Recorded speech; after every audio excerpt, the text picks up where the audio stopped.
Good morning, students. Now we are seeing lesson 2, forces and pressure. Last class we saw about surface tension. Today we are going to see viscous force or viscosity. That means Poggial visai. What is meant by Poggial visai or viscous force or viscosity?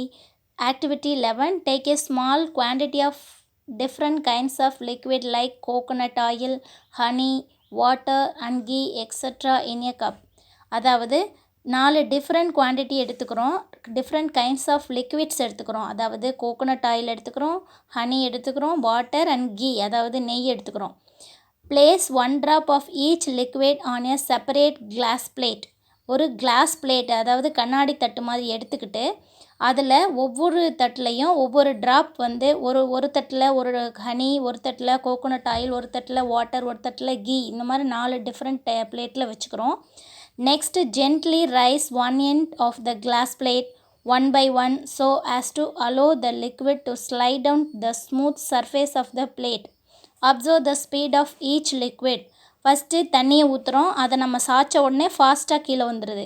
Next என்ன பண்ணுறோம், coconut oil ஊற்றுறோம், அதுவும் ஒரு மிதமான வேகத்தில் வெளியில் வருது, அதாவது கீழே சறுக்கி வருது. அடுத்தது ஹனி ஊற்றுறோம், அது கொஞ்சம் ஸ்லோவாக தான் வருது. கீயை ஊற்றுறோம், அது ரொம்ப ஸ்லோவாக வருது. இதுக்கெல்லாம் என்ன காரணம்? But 4 of them liquid. 4மே லிக்விட் தான், ஆனால் அது வந்து பாயக்கூடிய தன்மை வந்து டிஃப்ரெண்ட்டாக இருக்குது. என்ன காரணம் அப்படின்னா தட் மீன்ஸ் விஸ்கஸ் ஃபோர்ஸ், அதாவது பாகியல் விசை. For example, each liquid moves with a different speed. அது நமக்கு தெரியும், ஏன்னா அதனுடைய viscosity. Water flows faster than other liquids. நமக்கு தெரியும் வாட்டர் வந்து மற்ற 3 லிக்விட்ஸை விட ஃபாஸ்ட்டாக மூவ் ஆயிரும். Coconut oil flows with a moderate speed. Moderate ஸ்பீட்னா மிதமான வேகத்தில் மூவ் ஆகும். Ghee flows very slowly and honey also moves very slowly.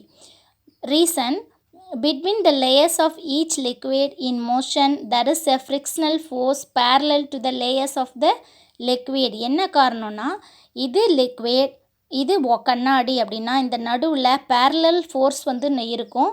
அந்த பேரலல் ஃபோர்ஸ் வந்து ஒவ்வொரு லிக்விடுக்கும் சேஞ்ச் ஆகும். அப்படி இருக்கும்போது தான் அந்த பேரலல் ஃபோர்ஸ் தான் இப்போ ஃப்ரிக்ஷனல் ஃபோர்ஸ் வந்து உராய்வு விசை, இணையான உராய்வு விசை வந்து இருக்கிறதுனால தான் அந்த பாகியல் தன்மை வந்து சேஞ்ச் ஆகுது. பாருங்கள், this frictional force opposes the motion of the liquid. இந்த உராய்வு விசை தான் ஆப்போசஸ், அதாவது நீர்மத்தினுடைய இயக்கத்துக்கு எதிராக இருக்கிறதுனால தான் அது மோஷன் ஆகிறதுக்கு லேட் ஆகுது. அதாவது this frictional force opposes the motion of the liquid layers while they are in motion.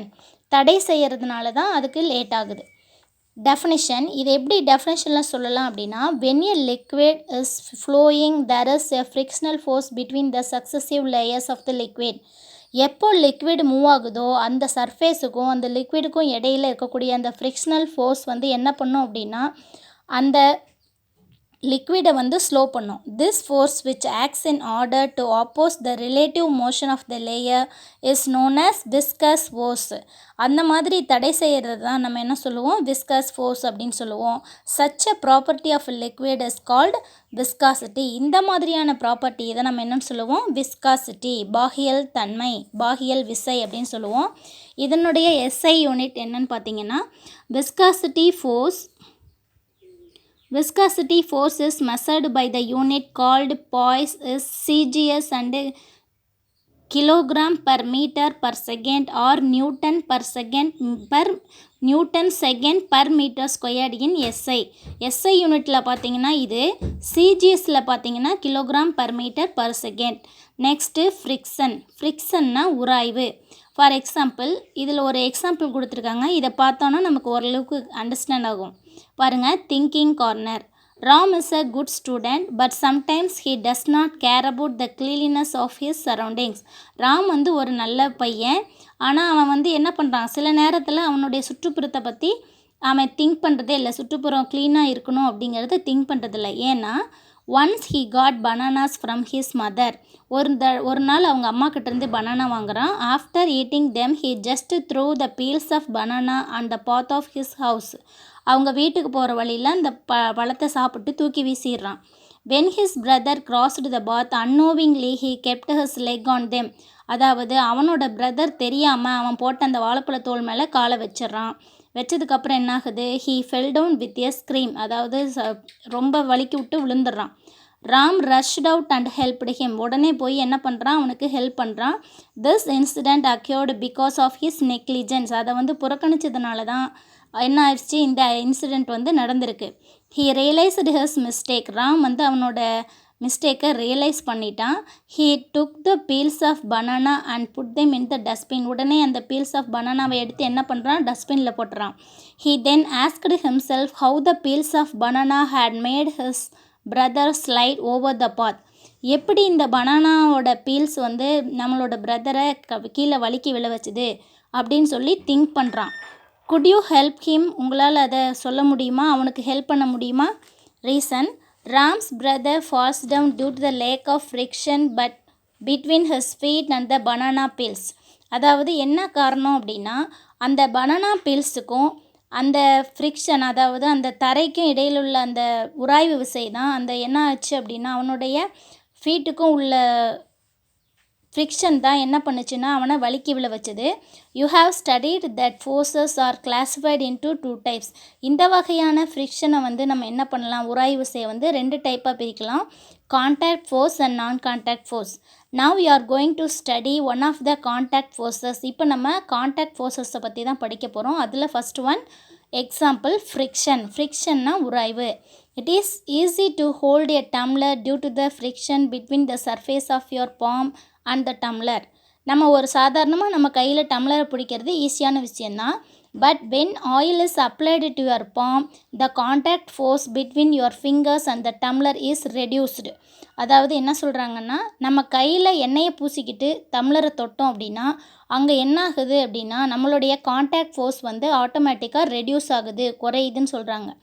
என்ன காரணம்னா, so the friction is reduced, அங்கே இருக்கக்கூடிய ஃப்ரிக்ஷனும் ரெடியூஸ் ஆகுது, உராய்வும் ரெடியூஸ் ஆகுது. Hence it is difficult to hold it with and oily hand, அதனால் நமக்கு அந்த oily handle டம்ளரை பிடிக்கிறதுக்கு கஷ்டமாக இருக்குது.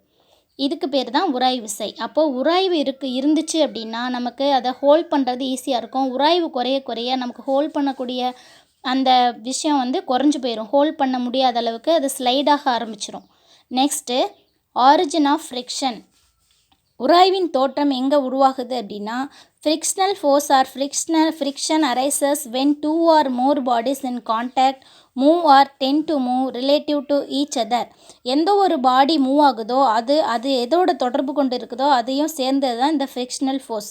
It acts always the opposite direction of the moving body. இந்த ஃப்ரிக்ஷனல் ஃபோர்ஸ் எப்படி இருக்கும் அப்படின்னா, மூவிங் பாடிக்கு ஆப்போசிட் டைரக்ஷனில் தான் செயல்படும், எதிர்விசையில் தான் செயல்படும். This force is produced due to the geometrical dissimilarities of the surface of the bodies which are in relative motion. இந்த மாதிரியான ஃபோர்ஸஸ் தான் என்ன பண்ணுது அப்படின்னா, ஜியாமெட்ரிக்கல் டிஸ்மாலிஸ், அதாவது ஒழுங்கற்ற பரப்பாக இருந்துச்சு அப்படின்னா அதனுடைய ஃப்ரிக்ஷன் அதிகமாக இருக்கும். நெக்ஸ்ட்டு பாருங்கள், எஃபெக்ட்ஸ் ஆஃப் ஃப்ரிக்ஷன். இந்த ஃப்ரிக்ஷனால் ஏற்படக்கூடிய விளைவுகள் என்னன்னு பார்த்தோம் அப்படின்னா, friction can produce the following effects.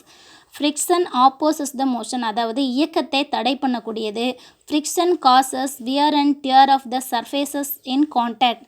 எந்த சர்ஃபேஸோட கான்டாக்ட் இருக்குதோ அதனுடைய அந்த பொருளுக்கு தேய்மானத்தை ஏற்படுத்தக்கூடியது. ஃப்ரிக்ஷன் ப்ரொடியூசஸ் ஹீட், உராய்வு வெப்பத்தை உருவாக்கும். நெக்ஸ்ட்டு டைப்ஸ் ஆஃப் ஃப்ரிக்ஷன், உராய்வின் வகைகள். Friction can be classified into 2 basic types, static friction and kinetic friction. அதாவது ஃப்ரிக்ஷனை 2 டைப்ஸாக பிரிக்கலாம். ஃபர்ஸ்ட் ஒன் ஸ்டாட்டிக் ஃப்ரிக்ஷன், நிலை உராய்வு அன்று இயக்க உராய்வு.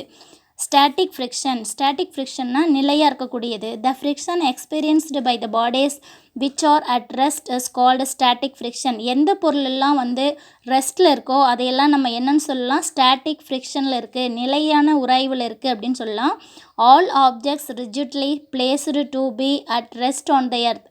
அதாவது பூமி மேலே இருக்கக்கூடிய எல்லா ரெஸ்ட்டில் இருக்கக்கூடிய பொருளையும் நம்ம என்னன்னு சொல்லலாம், ஸ்டாட்டிக் ஃப்ரிக்ஷனில் இருக்குதுன்னு சொல்லலாம். நம்மளுடைய வீடு, ஒரே இடத்துல இருக்கக்கூடிய எல்லா திங்ஸையும் நம்ம எதுக்கு எக்ஸாம்பிளாக எடுத்துக்கலாம் அப்படின்னா ஸ்டாட்டிக் ஃப்ரிக்ஷன். நெக்ஸ்ட்டு பார்த்தீங்கன்னா kinetic friction. Friction existing during the motion of bodies is called kinetic friction. அதாவது மூவிங் பாடியில் ஏற்படக்கூடிய ஃப்ரிக்ஷனை தான் நம்ம என்ன சொல்லுவோம், kinetic friction. Further, kinetic friction can be classified into two.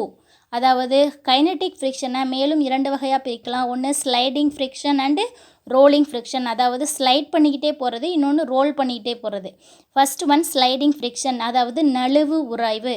when a body slides over the surface of another body, the friction acting between the surfaces in contact is called sliding friction.